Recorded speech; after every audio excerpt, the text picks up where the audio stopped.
What's going on, guys? Welcome to the Brock Morris podcast. First and foremost, I want to thank you all just for clicking on this video or clicking on this podcast on Spotify and just go ahead and giving it to listen. If you could kindly just go ahead and rate this podcast 5 stars, hit that subscribe button, and go ahead and like this video. And if you this guy, Superstar Solution is his Instagram handle.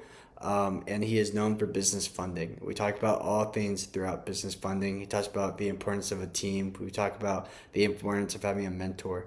This podcast was very insightful, and I feel like I learned a lot, and I hope a lot of you can learn a lot too. Thank you all for listening, and without further ado, let's get into the episode. Nice. What's going on, guys? It's Brock Morris Podcast, episode 2. Today I'm interviewing Donique Jazz Horne. Did I say your name right? I probably said it completely wrong. Donique Jazz Horne. It's all good. Horn. It's Horne, okay. like a trumpet or something. Awesome. So what is it that you do? Yeah, I'm a business funding coach. I'm the CEO of a company called Superstar Solutions.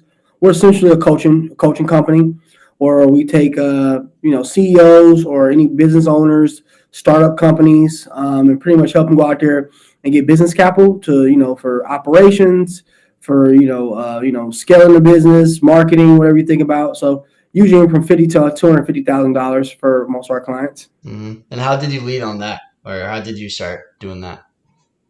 Yeah, so pretty much, man, like I was in a situation where I was learning about credit myself, wanted to help expand one of my first businesses I fell in love with, which was music. I was in the production game, and had a website that I was trying to scale and run ads on, but I had bad credit. So started working on my credit. Didn't know too much about funding, but knew about credit and having to go, do that. And then I got a mentor that taught me about business funding and just funding in general. And I was working at Verizon at that time, selling cell phones in 2021 when I got introduced to this. And I ran with it from there, man. This is amazing. Let me start doing the funding thing, man. So I started doing funding full time, pretty much, and left my job. Was able to leave my job in about 60 days. My mentor told me he'll have me leave my job in about a year. I left in 60 days. I joined his program in January. I ended up like the middle of January. I think we'll say January 18th, I think it was. And I ended up leaving like March 18th, I believe it was, of 2021. And made about $60,000 in 60 days helping people with business funding, man. Oh, hell yeah. So if someone doesn't know what business funding is, what is that? If you can explain it.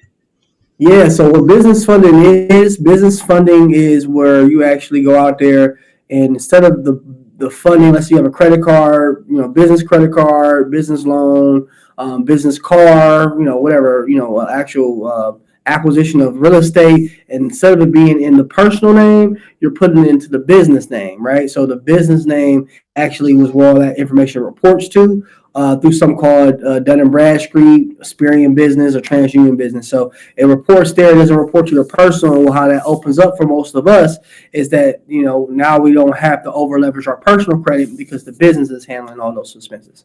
Mm-hmm. I see. And what are some things that you look for? If someone wants to go to you, they want funding, they want to, let's just say they want $100,000, let's just say whatever. What do you look for? Like, what does someone need to get good funding? Yeah, so what I am, I'm a obviously credit based personal guarantor, mostly a business funding coach. So what we're looking for is good credit, at least a 700 plus, right? We usually looking for, obviously no derogatory remarks. Having a business. The business doesn't have to be, age or anything. It could be brand new, but the older the business, the better it helps. And that credit profile just needs to be thick, man. What I mean by that, thick means pretty much having a good amount of accounts on there with good limits.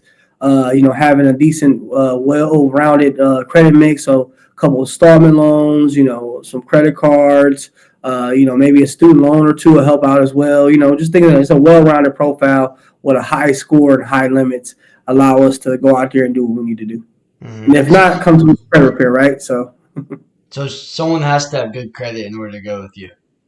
Yeah, for me, they do. I mean, if they don't have good credit, we will help them with our credit repair team that we have. We have a world-class credit repair team that, sits there with you and actually we do a consultation to see what needs to be fixed. So we actually get you into those 700s and get you qualified for funding. What are the steps for that? How do you get someone from, let's just say right now I came to you with a 600 credit score and you're looking for a minimum of, I don't know, 700. I don't know what you look for, but what would be the steps to do that to get me to that point? Yeah, Brock. So pretty much what it will be it will be, obviously identify what's negative in your report. So let's just have a roundabout conversation. So you got a 600 right now, and let's say you got two collections accounts and you got an old charge off that's Mm. 2 3 years old. Our job is to get those deleted now, right? Yeah. And when you delete those, that will get you into the 700s, right? Especially if you already have positive accounts on there. Obviously, if you're starting off from scratch, your score is gonna technically tank all the way to the bottom and you won't have any score. But for people that do have good credit or good things on their credit, that would help them. So all we do is we help through our team. We help dispute those items with the credit bureaus directly. And obviously, what that looks like is pretty much just using something called consumer law. So something like, for instance, in this case with you will be something like 15 USC 1681A, Section B talks about anything that's not a credit card will be excluded on the credit report, right? So a lot of people don't know that's consumer law. So since the credit report, they're referring to credit cards, right? And most people think that what we're talking about is actually a credit card, like a plate, actual metal or plastic plate, but they're actually referring to actually the only thing they are supposed to upheld and keep on your credit report is your Social Security, right? So any loans or student loans, I use that law all the time because it plainly says them in bold letters. The only thing I can report to a credit report is credit cards essentially, right? So yeah, that's something I would like use some consumer law mixed in with some other government agencies, particularly CFPB, which is Consumer Financial Protection Bureau, to kind of like accelerate the process. And then boom, next thing you'll be clean in about 60 to 90 days, maybe a little longer if you got a lot more. But the example that me and you're using will be about 60 to 90 days. Okay. And do you typically get everyone clean, or are there those specialty cases that unfortunately there's just nothing you can do? I'm not gonna say that. I mean, I would say that sometimes it is, but it's not like I said. It's not a case that we can't do. I'm upfront, right? So upfront is not even that. I will never hire somebody and be like, hey, or bring somebody on board, let them hire me, and be like, hey, I can fix your stuff, and then I can't fix your stuff. So what I like to do is evaluate because there's things that can't be pulled off a credit report just because it's extreme situations. You understand the creditors, Well, first let me just be honest here. Creditor versus debtor, which that's what we're talking about, right? Technically, they say that whoever's borrowing is the debtor, and the creditor is the one lending the money, Mm. right? But realistically, it's about how we view it, and if you know law, and not to get too deep on this, because we can have a whole 2 3 podcasts on this, but like it's about how you view it. So technically, you could be the creditor, and the bank could be the debtor too, technically, right? Because what is a debtor? Someone that collects debt. Am I correct? Mm. So Yes. that's the actual definition of it. So you're not the one that's collecting the debt; they are. So they're the debtor. So a lot of people need to have a different mindset when we're talking about these things. And not to get off topic with your question, it's just it's very key. I want people to understand that. So you're the creditor because you're the one that's actually lending your credit for them to debt Mm. you, right? Yeah. So what I mean, with certain people, we can't get them clean is because what position are you taking? That you actually have? Are you taking full responsibility of that debt? Then, of course, what I mean. People that come to credit cleaning, not everybody's like a identity theft situation. A lot of people, aren't. What I mean, they're probably 9 times out of 10 taking responsibility. But why? How did this situation get created? Was it predatory lending? I mean, this one, use your credit on inquiries and actually sit there and range your credit 100 million times for a house or a car, right? And that's unauthorized use of your credit report. So it's multiple different reasons that we can get things fixed. But the most of the time, if I can't get something fixed, it's because a person has too many late payments, Hmm. and a lot of the banks and lenders are very, very, very, very strict on late payments. So like if you got more than one or two, they usually don't want to work with you, right? Yeah. So that's kind of a thing I'm very honest on there with people. Now we can, there's still ways to get around that because we can wait for the account to close and get it, deleted and all those things. So to kind of answer your question straightforward, majority of our clients, yeah, we can definitely get them clean, but we have those rare cases, what I just kind of mentioned there, where we can't, right? And then we may have to turn them away or kind of like, hey, give them a heads up. They do want to hire them. This may not disappear until this and this happens, right? So. No, that's completely valid. I think I saw on one of your Instagram reels when I was looking through, you said something about do these steps before you open a credit card. Mm. What were those steps? Yeah, yeah, yeah. So pretty much those steps you want to do for you open a credit card. you want to make sure obviously your credit is, solid, right? So how we make our credit solid, we want to go in there and actually, because credit cards are, you're going to get low limits if your profile is steady. You may not get anything, and you want to stay away from consumer-based credit cards. So what those are going to be, or like a subprime consumer credit cards, are what they call them, subprime, meaning like Credit One Bank, what's they called, Sky something. I forget. I don't even know their name right now. But there's low end credit cards that people get hit with when they first get decent credit, like a 580, 600, and they're trying to help them build their score up. And that's fine if you're trying to build your score, but there's better ways to build your score. So what I would do to build my score personally, I would go out there and get a secured loan first with someone like Navy Federal. You do Credit Strong, someone like that, just somewhere where you can get a strong credit profile, right? And the second thing is, consider a secure credit for a card before you go for a real credit card, because the secure loan is going to help boost you up. So, with a secure loan, that should be strong enough. And then you add like an authorized user, which an authorized user is piggybacking on someone else's credit that has age or a high limit. That between those two, and if you get a decent mix of the two, like maybe one or two age AUs, and then maybe one or two secure loans, you should be able to definitely go out there and get you at least a 2,000, 2,500 or more limit credit card. You know what I mean? Sometimes you maybe get, because I've gotten credit cards in the 5 figures just with those two things on my credit report.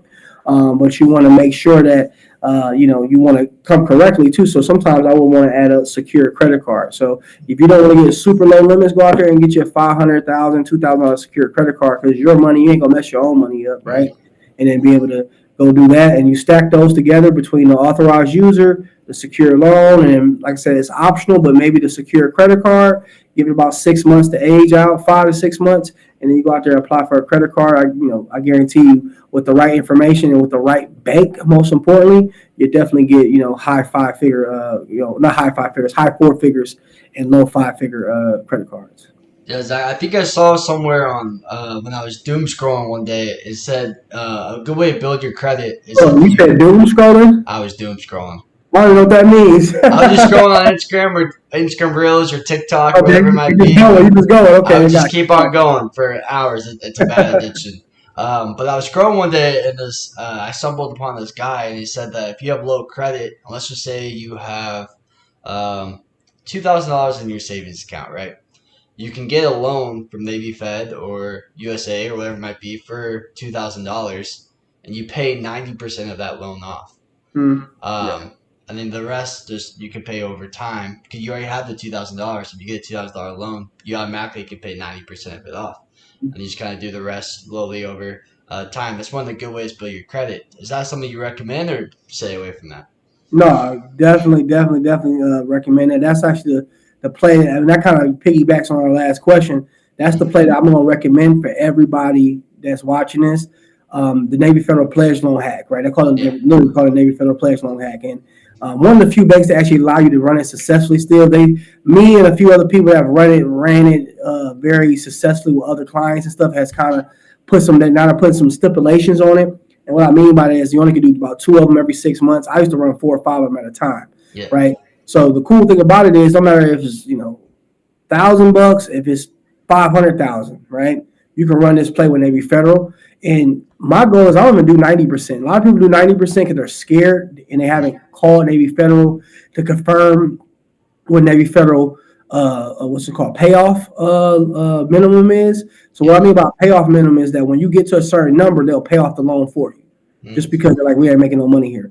What their payoff loan limit is like $10. So long as the loan balance is over $10, they won't ever pay it off for you. So in this case if I do $2,000, just say that, right? I'm gonna go pay off 99%. 90% is great too. Anything over 70% is good, but let's do 99% because we don't want to think about the loan. So I'm gonna ask for 2 years term. Reason why I ask for 2-year term is you want the payment amount to look good on the credit. So whatever, I think 2,000 divided by 24 is probably like not even a couple $100 a month, probably like 50, 60 bucks, 70 bucks, but it looks like a high payment amount versus like a 5-year or 6-year loan. Where the payment amount would be super low. So when we do that, that shows the banks that the other banks is looking at it as that, hey, he can pay off a good amount of money, quick or fast, right? Because you didn't pay it off to 99%. So they see that, and they also see those higher payments. And all what happens is then the loan will only occur interest on the final month. So if I did 24 months, it won't occur interest on the final month because I've already paid all the payments up, right? Yeah. So that's the sweet thing about it. That's why it's such a hack.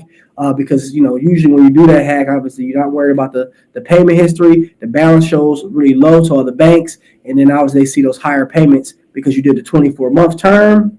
Man, I'm telling you, that's a hack right there, guys. That's pretty much what I was talking about with the secure loans.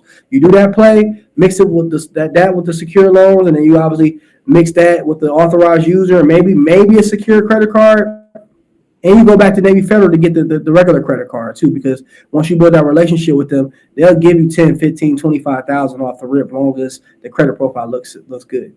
Yeah, exactly. I think a lot of people get their credit card and they have a very convoluted perspective of what it is and what it entails. I'll tell you a quick story from someone that told me the other day. One of his girlfriend's roommate was over, and I guess she had a 500 credit score because she didn't understand the concept of credit cards. She didn't understand that it was just simply maybe in her head she thought she didn't have to pay it off in a certain time frame. So what can someone do to educate themselves on the basic principles of credit cards? Yeah, so definitely that's a great question, by the way, too. So you definitely want to learn about what something simple as possible. Three things. What's good utilization?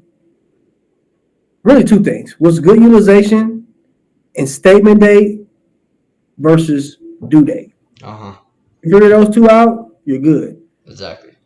Utilization, anything over 30% is pretty much trash, boo-boo, right? If you start getting over 50% to 70%, the bank's definitely not going to mess with you.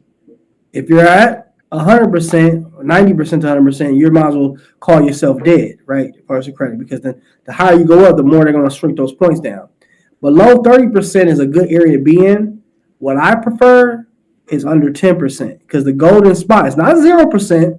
The golden spot is 2% to about 10%, right?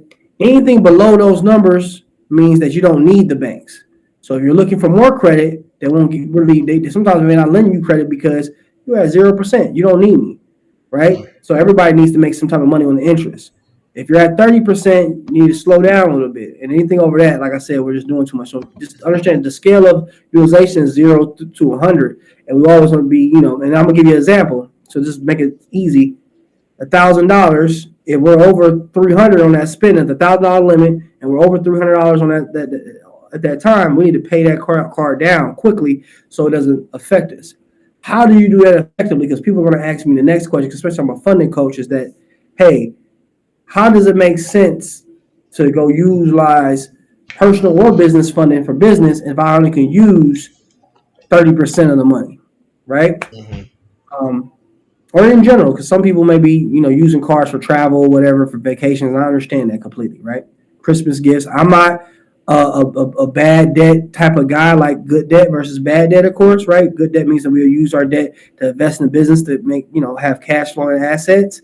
Bad debt is this, going to buy Christmas gifts and all those things on the credit cards. But you still have to understand one thing. The due date versus the statement date. A lot of us are paying on the due date. The due date, usually the closing date is usually a couple days after that. So that due date situation is, once you pay that, you can actually go get overutilization, because sometimes they don't post all the way because they're expecting you. They always tell you, bankers tell you, pay it way before the due date, right? Because the reason why, and not way before, at least a few days before. Think about it like this. Your mom always told you, if you're on time, you're really late. If you're 15 minutes early, you're on time. Same thing with this. If I go pay, my credit card bill says due on the 15th. I pay it on the 15th, especially if it's too late. Let's say I pay on the 15th at 5 p.m. I'm going to be very specific here.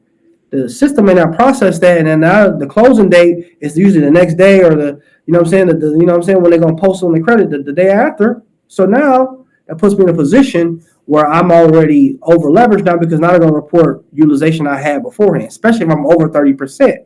Mm-hmm. Where that messes us up at. If you're going to plan on to be over 30%, make sure you pay off under 30% or more. maybe a few days before the due date. So if it's the 15th, pay on the 13th, Yeah, the 12th, exactly. the 14th even, because it also looks good to the creditors, and also it makes you look good, too, because now you're going to look good for utilization wise. Yeah, exactly. I really like how you brought up how your mom said if you're on time, you're late in a 15 minute. I'm in the Navy, and ironically, that's all we hear. We hear if you're on time, you're late, and then Hmm. always show up early.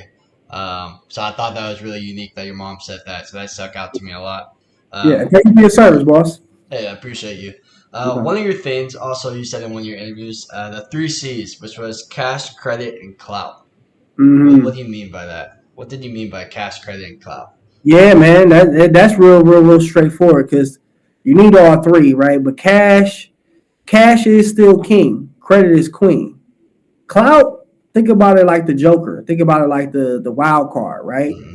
Because with clout, it can bring you both, right? And especially it can bring you to cash because thing is, obviously, if you got clout, you can always bring people in. Now, mind you, majority of us in this era are using clout for the wrong things. You're not monetizing it. A lot of these dudes we blow up on Instagram, blow up on TikTok, and they don't have no product to sell to somebody, nothing to sell. So you may not be making no cash. You may be just depending on TikTok or Instagram to pay you out, which is fine. But if you monetize that clout, the cash is going to come. How do you amplify those? Just like on a chessboard, the queen can move everywhere. You get your credit together, now you can amplify. You can go buy clout with the credit card, right? You can go liquidate money to have cash sitting around. Well, because you got the credit now, right? And what happens is you put them all three together, use the credit to be able to, boost the clout, right? Because now the clout is, whatever you're doing on social media, running ads, getting influencers to post your stuff, whatever that looks like to you, right? Buying Instagram pages that, that are like faceless Instagram pages or YouTube pages, whatever, TikTok pages. It's a little bit of everything out there if you're resourceful. That's going to boost you up, and then whatever you're making and you're monetizing, right, it's going to allow it to bring the cash flow in. So you need all three C's. It's just about what's the most important. I know some people rather have the credit first and the clout next, or the clout first and the credit next. I'm more of I'll be real with you just because I'm a little bit more old school. I'm younger, but I'm still an old school mindset. I would have credit, cash, then the clout. Because I'm Mm-hmm. a little more on the low key side, but you need all three though. Yeah. And then another thing is what's something that, in terms of funding, should entrepreneurs kind of watch out for? What's something that you should kind of be aware of when you're trying to secure funding? Biggest thing you want to be aware of is knowing how to structure your business the proper way if you're doing business funding. If you're doing personal and business, you want to make sure that you're structuring your credit profile the right way. Hmm. Think about it like this. If you over here asking somebody for money and you got 16 different addresses on your profile, you don't look stable. Banks want to see stable. Personal or business, they want to see stable. The credit report is good. You got all these accounts, but a lot of people skip what we call the staging part. It's literally called staging, right? Staging your credit report the right way, staging the business the right way. Because now you stage it the right way. Now you're over here in a position where you can ultimately do anything. Because now you look more the part. They look at the credit profile. Remember, if you go look at a credit profile, the name, the employer, the address is all the first thing that line up before you even get to the actual profile. Yeah. So that's the biggest thing. I think definitely I like it's good how knowledgeable you are because you have to be in this field. And I think a lot of people that want to get into this or want to do this lack the knowledge. So just kind of reiterate the back to the clout thing. How much has personal branding or growing your social media has contributed to you obtaining customers and promoting education about it? Yeah, for sure. I mean, it it's helped me because I've obviously the majority of the clients we get come from ads and come from blowing up online. So we don't even have that, Mm, without, we wouldn't have the business would be good, but I wouldn't make the type of money that I make and have the opportunities that I've had without online, right? Without being, a face on Instagram. So it's big, man. Like it's a big part of it. If you don't have a proper brand that's branded the proper way on social media, everybody knows it's 2025. I don't have to tell you, what I mean, you're slipping. You're yeah. slipping. So you need to make that figure out, especially if you're an online coach of some kind. Definitely need to Yeah, put that together. exactly. And how long did it take from you? Maybe you brought this up earlier, but just kind of bring you back. You worked at Verizon. How long did it take you to take the jump from let me quit Verizon, let me just do this full time? For me, it's 60 days. So that's very, very rare. I'm going to not suggest to everybody. I'm going to say at least give yourself 6 months if you're going to be doing what I did to like figure out your business and make sure it's cash flow and it's profitable. Me, I did it within 60 days. It just made sense to me. Now, I had a unique circumstance because Verizon was, cutting commission in half. It felt better for me. It felt good. I have no regrets doing what I did. But if I would tell somebody else to do it, yeah, at least wait 6 months. I had a client the other day just told me he wanted to walk away from his job. He told me and our CSM, like, hey, I want to leave, man. I just want to get off here. I can't wait to day to walk off. We both suggest, like, hey, wait, Now my CSM said 1 year. I mean, I'm not gonna tell you a year. If you got good credit, got some capital in, at least a 50 to 100K or more in the business, you could put it in the business start doing some decent numbers. Just play it like this. If I can make a little bit more than what my job is making, then that's the good time to leave. So if I make $4,000 a month, let's just say for round numbers, and my business is making $6,000 a month after I pay everything, I profit $6,000, then it's a good time to walk away. Mm-hmm. Right? Because it took you 60 days to get to that point, or did you just go all in after 60 I just went all in, man. So I made $60,000 in 60 days. Mm-hmm. So I was able to get $60,000. At that point in time, Verizon had cut commission in half. So for commission for me used to be what, I was making $5,000 checks. So I was, with my pay and stuff, I was doing $7-8 grand a month usually, right? Mm-hmm. That got cut in half, and then basically I got on team commission. So that year, instead of me making about my regular $85,000 I was going to make after taxes and everything, I was probably make $50,000. So I made $60,000 in 60 days, right? Made sense for me to just leave this job. I'm like, why am I here? I can do this full time. So obviously that was the vision. Now, mind you, I will be honest with you, it got really slow. I ran through my hot list really quick. So everybody doesn't work that way. So I ran through my hot list, and that, everything else from there, I had to go Uber and, pick odd end jobs while I'm still trying to figure out this business because I didn't know the business. I just got lucky really fast, and I'm a hustler, right? And I mean by hustler, I was in Verizon, busting my ass. So I figured this out. It took me about 2-3 months to figure out the funding game, and it took me 60 days to go get people funded, right? So it just made sense for me to leave, So that's it. I think something about business I noticed, it's never a constant up. It's always like a roller coaster. Some months you're up, some months you're down. When your business is down, quote unquote down, and let's just say someone left their job and they have the expectation to make X amount of dollars, but they don't meet that X amount of dollars. How do you navigate that? How do you navigate when your business is on the down, and how do you stay motivated? How do you not just walk away in that moment and go do something else? Man, it's hard, bro. It's hard. It's still hard to this day. I have so much faith and belief in my business now because it's been feeding me and my family for years now. But it's still hard. I'll be like, man, why am I doing this? I need to be doing something this, and this on hard months. And I'm blessed, man. I make good money. Yeah. But what we're talking about is that you have to understand that you have to have so much faith in what you're doing and having it. Don't necessarily keep the end goal in mind, but have an end goal, right? And fall in love with the process while that end goal is being attracted to you every day, right? Because everybody usually has a number, right? What your number is different than the next person's number. And your number may change, right? Because you may keep moving the goalpost because you've achieved that number. But if you're not falling in love with the process, then it is going to be hard because then you're always thinking about an end goal and why you're not there this month because this is hard. You got to push through it. So it takes a lot of resilience, man. A lot of resilience, a lot of mental check-ins. You want to do things as self-care, not just, going to get, if you're a woman, going to get your nails done, going to massage or whatever, or man, you're just, going to the gym, taking care. Those things help, but you want to do other things by pouring into yourself, getting mentors you can deal with, accountability groups, mentorship.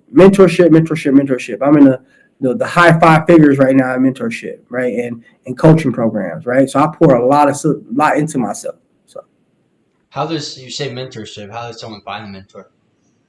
It's easy now. Hop on Google, not Google, but YouTube, or hop on Instagram and find people in your niche and see what's out there. Do some research. Yeah. Look up the person's company. Google them so they're a real company and they're not trying to play you. Go from there. There's a lot of the web Instagram pages and TikTok pages that expose fake gurus and stuff. So make sure you're not getting tricked out here, right? And then if that person's values align with yours, then go ahead and see what entry level you come in. Everybody has a course now and a school program or like a monthly subscription. So that would be a good entry point for anybody. And then once you really, really start having some money or having some success, go out there and get you one of the high ticket programs. Yeah, that's like kind of something. I feel like kind of what you're hinting at is that education's king. Being knowledgeable about everything is the easiest way you're going to succeed. Um, do you believe? Do you read? Do you believe in the the like you got to read a million books to be quote unquote successful, or you have to have some amazing morning routine to you have to wake up at 5 in the morning every day to be successful. Do you believe in those typical gimmicks that a lot of people preach? Yes and no. And I know I want to be definite here, but I can't be as definite as I want because I need it is bigger than that, right? It's not as a gimmick. It's just that it's two things. The early bird catches the worm, right? Mm, So if I can get more of my stuff, so this is the thing. This is why 5 p.m. or 5 a.m. club. I'm a 5 a.m. club guy, 5:30 a.m. club guy, right? So my girlfriend wakes up at 4 a.m. So she's a little more crazier than me. yeah. So I know some people that wake up at 2:33. The thing is about that, why do we do that? Well, why is that a thing? There's two reasons why. First reason why is that business hours are usually 7 to about 9 o'clock, Mm, right? Across the board. And my business, particularly coaching business, is 9 to 5, right? So that's usually when people want to work. That's legit business hours. If I wake up at 10, which is fine. I mean, if you got the team to do this, which well, that's a whole other podcast we'll have to talk about, like team yeah. building and scaling your team up to that next level. But if I'm just me, a solopreneur, right? Or I got maybe one employee or two employees, I have to wake up early because I have to get myself ready. You might have a family, you may have mental check-ins, morning routines. You need to get yourself in the vibration, the vortex, right, of success. That requires time and requires concentration. And usually, whatever it is about that early morning, it just does it. Anywhere from that 4 o'clock to about 6 o'clock, 7 o'clock, maybe, it does that, right? Circadian rhythm. We all know about circadian rhythm, right? Our bodies is naturally, so this science is our bodies is naturally linked to something. Once I get to 8, 9, 10, I'm already, the worm has already been gone. Mm, Because people are already that woke up at 4 or 5 and 6, they're already grabbing their worm, grabbing their stuff, and going on about their work day. You're sitting there trying to wake up and everything. So you wake up at 9, it might take you an hour and a half. If you're a normal human, you're gonna take a shower, brush your teeth. If you got kids, get your kids together, whatever. You know what I mean? Eat something maybe. And by the time you get to work and do what you need to do, it's 11 o'clock, 12 o'clock. Now, mind you, I don't start work till about 11 o'clock, 12 o'clock myself, but I prepare myself that whole time, right? mm, I'm waking up early, doing more ritual stretching out, drinking some tea, having a conversation with my girlfriends for the day to get us all on the same page, right? Doing my morning routines, doing my affirmations, prayers, getting my kids together, getting them off the summer camp or daycare or school, and then, you know what I mean? Then I'm hitting the gym, getting my mind right, doing all the things that prep me. So when I'm in a vortex for myself, because it's not about time. Everybody has a different time, especially when you're a CEO, solopreneur. It's your time. Whatever time works best for you, whatever. So your schedule. I also have a decent sized team. So some of my team members start working at 8, 9 o'clock in the morning. You know what I mean? So mm, I can choose that time. But if I'm not doing that, I need to be moving on all shifting gears, right? All the gears need to be shifting in a line. And the only way you can do that is, waking up early. So I don't think it's mumbo jumbo. I think that is just part of the routine if you're going to be a business owner, because you say you're doing business. So it's such as a thing as a business hours. The only business I know that requires you to wake up late and go to wake up late and go to sleep late is usually entertainment business, particularly the music industry.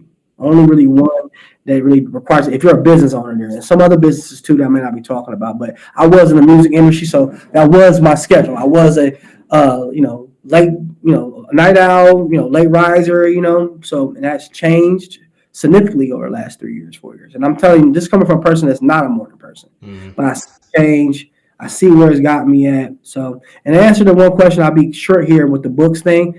You don't need to read a million books. The books help educate you and give you the knowledge. And I'm about to say this, I love a lot of self-help books. As y'all see, I got quite a few of them up there, and I got a whole bunch upstairs, right? So I love self-help books. I love them, I love them, I love them. You know what I mean? But a lot of the jargon is the same. How much you need to get motivated to go out there. Take massive action. That's way better than books. You don't need to know shit.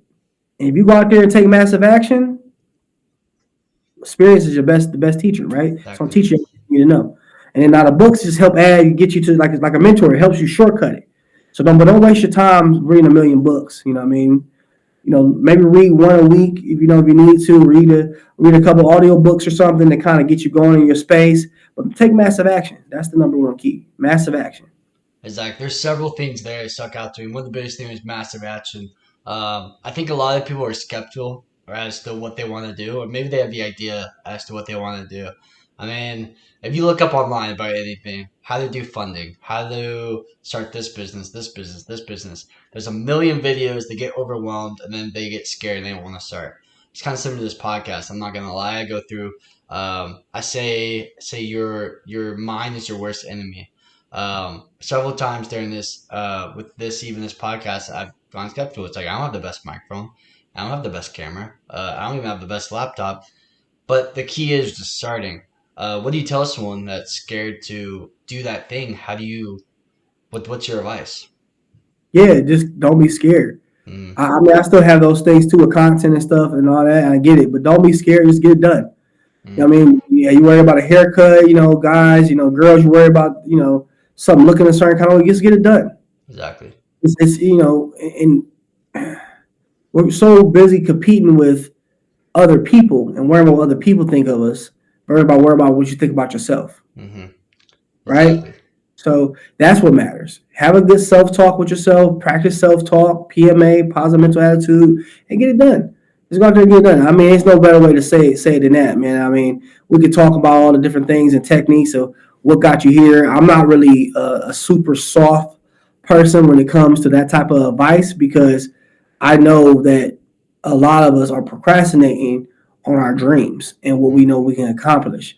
And one day, Brock, you're gonna be one of those dudes, sitting on a nice podcast with the whole room and everything, doing your thing. You know what I mean? God willing, for sure. I'm not the biggest funding company in the world, but one of these days, we're gonna be a multi-million-dollar funding company helping big corporations take them public. I know that. I can see that for myself, right? So it's like, as long as you envision it, that's the biggest thing. If you can envision it for yourself, just do it. If it does not feel right in your gut, and you're telling me, stop right away, because you don't want to waste no time. Get right with yourself, have a real conversation with yourself and God, and figure out what you really want to do and go for it. And that's like the biggest thing. There's I actually briefly saw this video. This is the person you want to be. This is the person you are. Even if you got halfway to the person you want to be and you're not there yet because you started some business that failed, that's not a full fail, because you learn from that quote unquote failed business. The saying is, no failed business is truly a fail, because you learn so much from that fail. Another thing that you kind of stuck out to me was your team aspect briefly.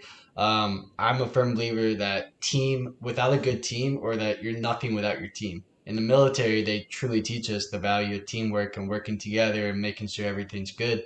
How much has team played in your role of your everyday operations? My team is great, man. I got a world-class team, man, and it just helps with this. I'm gonna say so, and this is what I'm gonna take y'all with a real, without getting too philosophical, right? How do you get 800 hours in one day? How do you get 800 hours of work in one day? Right? That's the first question you got to ask. A guy, back when I was going to college down in Atlanta in Morehouse, 13 years ago, basically, he told me, how do you get 800 hours in a day? You only got 24 hours. You still got to sleep, eat, take your own time. How do you get 800 hours? You delegate the work. Right? So 800 hours. So if I want 800 hours, let's say I have an 8-hour work week, all I do is hire 100 people. 8-hour work day. I hire 100 people. If I want 80 hours in a day to get work, I hire 10 people. You know what I mean? It's that simple. That's what a team If we want to talk about the numbers. Now, when we talk about like, being appreciative and all those things, yeah, man, a team helps you so much with alleviating stress. I've had quite a few team members over the last month or so here at my job, at my actual business, and it's helped me buy so much time back because a lot of us become entrepreneurs because we want to have time freedom, right? Mm-hmm. Not just money freedom. Of course, the money freedom is what it is, but time freedom is very important, right? So it's Exactly. spend time with the family, being able to do what you want to do anytime and given time. Go travel the world, work at home or work away, work at the office, whatever. And you don't have that time freedom, obviously, if you have a job. So, believe it or not, though, when you have a business, you're first starting, your time freedom really sucks because instead of, the job only got you working 40 hours, you might be working 80 hours to get this Mm-hmm. business off the ground, right? And what I would say is if you're working 80 hours to get the business off the ground, that means that a week you need to start delegating some tasks. So you start making some money, delegate some tasks, depending on what business you're in, obviously, right? If you're in a culture business, you need to delegate tasks of appointment setting to appointment setters, Mm-hmm. right? If you're delegating tasks to someone, let's say you're making a good enough money now as a coach or some type of online program, get a salesperson, right? Get a closer. So now you don't have to do that. Now you can just focus strictly on marketing. If you're having a problem, a bottleneck with fulfillment, and you're having a problem with getting people fulfilled, hire a fulfillment coach, right? Mm-hmm. Hire a client success manager or something, right? You got a problem with compliance or like having keeping everybody on task, and you find yourself still in the weeds doing stuff. Hire your admin coordinator, someone in the admin side. So I can go on for days, depending on your business model. Every business model is different. Every business structure is different. So. I love that because I think kind of another thing is kind of like a lot of people run into quote unquote like brick walls and they don't know how to go over that brick wall. And I like how you said just hire someone who knows more than you do that can help you get over that brick wall. I think a lot of people reach that brick wall and they just give up. Um, and it's super easy to give up. Entrepreneurship, in my eyes, is not something that is always glamorous. It's not always attractive. Um, who is someone that inspires you as an entrepreneur? Who is someone that you look up to? Man, I got quite a few different entrepreneurs. I mean, in my particular space, of course, Tony Robbins is the GOAT. So, of course, coaching wise, he's always going to be the top GOAT. My original mentor, him 500, I will always look up to him. Myron Golden is a good mentor of mine. Derek Whitehead. So many good ones. I'm gonna go from ones that I've actually learned from. Right. Mm. Entrepreneur, right? These are just all coaches I'm talking about now.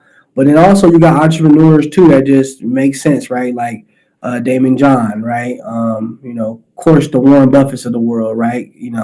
That's always going to make sense. I know Eli get a lot of class, but he's an entrepreneur's entrepreneur, man. How that guy moves is crazy. So yeah, and so many we can go on down the list, man. I can give you about 40, 50 of them, be honest with you. But yeah, I have a lot of respect and love for entrepreneurs, and those ones particularly I just named have had a heavy influence on my overall path, just because all those paths I've had some type of dealings with at some point in time. Okay, amazing. And this is just kind of some quick rapid fire questions. What is one lesson you learned from funding about for entrepreneurs? What's something that you learned? Maybe it's a fail story, maybe it's a success story. What's a lesson that you learned? Always look for 0% interest funding and find funding that once you pay the funding off, you get that funding back. So that Mm-hmm. basically a credit card, line of credit. Try to stay away from loans. Loans have a particular thing. If you're looking to fund a business, use a credit card or line of credit, because once you pay it back, you get the money back. You know what I mean? And usually they have intro better APR terms than a Yeah. loan one. And what is your why? Why do you choose to do this every day? Why do you wake up every morning and work on your business and um, not just go be I think in my eyes it's a lot easier to work a normal job than it is to do what you do because there's a lot of things on the back end that people don't see. Why do you choose this? Yeah, why I choose this, man, is pretty simple, boss. So for me, it's obviously my family, my daughter, right, my girl, my other kids that I have, that are my step kids. But then in the same token, I also do it for myself. I'm my biggest why is that I wanted to live the life that I want to live. I Mm-hmm. want to live on my own time, my own freedom, and I want to leave a legacy for everybody that's depending on me and the ones that come after me. And I'm not going to say that when I'm in my 50s and my 60s, my 70s, I didn't do what I wanted to do and did it the way I wanted to do it. Mm-hmm. I regret doing this. I don't. I learned to live with regrets, and I don't like the fact that a lot of people, and I've been here before too as a young adult, saying that I want this, I want that, but don't not willing to fight for it, not willing to put the work in for it. Mm-hmm. No. Amazing. Well, I thought that this interview was really good. I really appreciate your time. Thank you for coming on the Brock Morris podcast. Like I said, you're episode 2. Man, I think I'm grateful, brother. I'm grateful. No, hey, I very much appreciate you. Have a good one. Thank you for just your time. Thank you all for watching Brock Morris podcast episode 2.